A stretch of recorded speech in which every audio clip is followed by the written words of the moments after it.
Massive stones moved over 150 miles without wheels, engines, or iron tools. How? That's the enduring mystery of Stonehenge, one of the world's most iconic ancient monuments.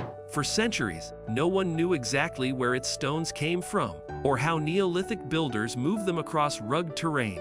But now, with new technology and hard science, researchers may have finally cracked the case. This isn't just a story about rocks, it's a window into ancient knowledge, forgotten skills, and one of the most ambitious building projects in human history.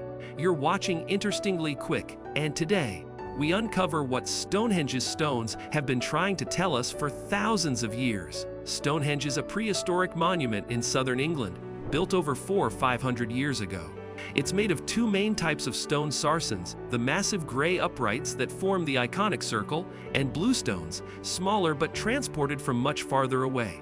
The full site includes burial mounds, ceremonial pathways, and alignments with the solstices. But here's the problem: no written records, no construction plans, and no known builders. Everything we know comes from clues in the stones themselves. And for decades, one question stood above all: where did they come from? And how did they get here? The blue stones aren't from anywhere near Stonehenge. For years, experts suspected they came from Wales, roughly 150 miles away. That alone is wild, hauling 2 to 4 ton stones across hills, rivers, and forests in an age before the wheel. But in 2021, a breakthrough study pinpointed their exact origin: the Preseli Hills in western Wales. Scientists matched rock samples from the site to Stonehenge's bluestones almost perfectly. Even tool marks on some nearby quarries matched ancient stone chipping techniques. These weren't just random rocks. They were deliberately chosen, extracted, and moved with care. Why haul smaller stones such a great distance when larger ones were nearby? Some researchers believe the bluestones were sacred, linked to healing or spiritual power. Ancient folklore around the Preseli Hills suggests those stones had mystical properties. Chemical analysis also shows they ring when struck, suggesting they were used in musical rituals. Stonehenge may have started as a sonic or spiritual monument, not just an astronomical one. These weren't just stones. They were symbols, chosen for what they meant, not just how they looked. Forget aliens. This was human ingenuity on an epic scale. One theory suggests the builders transported the stones via waterways, dragging them to the coast, floating them on rafts or canoes, then hauling them upriver. Others think they rolled them on wooden sledges across log tracks. Recent reconstructions show a small group of people could move a multi-ton stone, given enough time and cooperation. The real takeaway: Neolithic people weren't primitive. They were engineers, planners, and logisticians, working with nothing but determination and physics. The massive outer stones, the sarsens, weigh up to 30 tons each. For years, no one could figure out where they came from.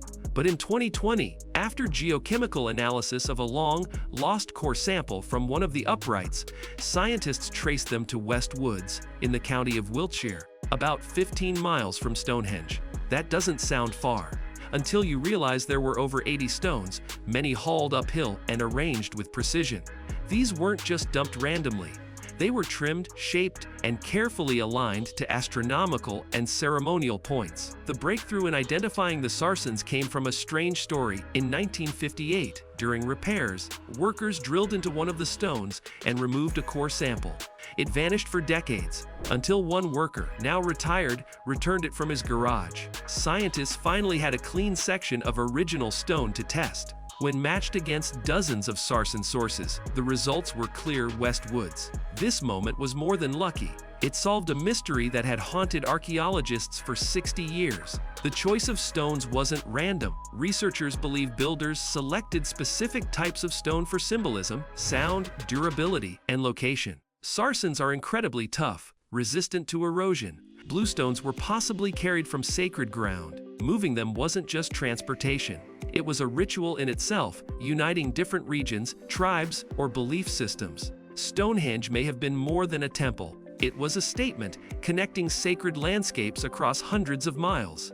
Stonehenge wasn't built all at once. Construction spanned 500 years, starting around 3000 BCE. The earliest phase was just an earth circle and wooden posts. The sarsens and bluestones were added around 2500 BCE, then rearranged multiple times. This tells us Stonehenge was a living monument, constantly evolving. People didn't just build it and walk away. They returned for generations, reshaping it to reflect changing beliefs, politics, or cosmic understandings. It was both sacred site and science project, always unfinished. Stonehenge's design aligns precisely with the summer and winter solstices. On Midsummer's Day, the sun rises perfectly over the heelstone. On midwinter's sunset, it aligns between the central trilithons. These aren't coincidences. They require deep astronomical knowledge and precise surveying. Long before compasses or written math, Stonehenge may have functioned as a calendar, a ritual space, or both. Whatever the purpose, it proves the builders weren't just architects. They were sky watchers, tracking time through stone. Recent excavations have uncovered human remains, tools, animal bones, and food waste at Stonehenge. Some skeletons show signs of injury or illness, suggesting the site may have served as a healing center. Others appear to be pilgrims buried far from their homeland. Analysis of teeth and bones shows people came from as far away as Wales and northern England. Stonehenge wasn't just for locals. It was a pan-regional gathering point, a sacred destination that drew thousands for festivals, rituals, or healing. Near Stonehenge, archaeologists uncovered a settlement called Durrington Walls, likely a builder's camp. It housed hundreds of people, with organized streets, communal ovens, and thousands of animal bones, mostly pig and cattle. This wasn't a grim labor camp. It was a celebratory village, suggesting building Stonehenge was a social event, perhaps a seasonal gathering where people worked, ate, feasted, and honored the dead. It changes the tone from struggle to ceremony. These weren't slaves. They were participants in something bigger than themselves. Despite all the evidence, one thing is missing: no written language, no inscriptions, no blueprint. The builders left no direct message. Everything we know is interpreted from tools, bones, and placement. Some think that was intentional. Stonehenge wasn't meant to tell one story. It was built to embody many meanings: life, death, time, nature, and spirit. Its silence is part of its power. Like all great mysteries, it invites interpretation and keeps us searching. Even with these new discoveries, Stonehenge still fuels wild theories: aliens, time travelers, ancient energy grids. While most are unsupported, they reflect a basic truth: the site feels otherworldly. Its precision, age, and mystery tap into something universal: our desire to connect with the unknown. And sometimes, even the most grounded explanations, engineering, astronomy, ritual, are just as magical as any myth. Forget magic. What's truly amazing about Stonehenge is that humans did it. Without steel, cranes, or wheels, people quarried, hauled, shaped, aligned, and assembled thousands of tons of stone with vision, effort, and community. That's not just impressive, it's inspiring. Stonehenge is proof that early societies were capable of incredible things long before modern tools. They didn't wait for the future. They built something timeless with what they had. We may have solved where the stones came from, but the full meaning of Stonehenge, that's still unfolding. Every year brings new finds: bones, tools, alignments, and structures in the surrounding landscape. Stonehenge isn't just a monument. It's part of a wider sacred system, one we're only beginning to understand. And maybe that's the point. Some mysteries aren't meant to be finished. They're meant to keep us digging into the past and into ourselves. And that's the untold origin of Stonehenge's mysterious stones, hidden in hills, carried by hand, and finally traced through time. If this pulled you deeper into the mystery, give this video a like, share your favorite theory in the comments, and subscribe to Interestingly Quick for more stories carved in stone. Until next time, stay curious and keep asking, why did they build it?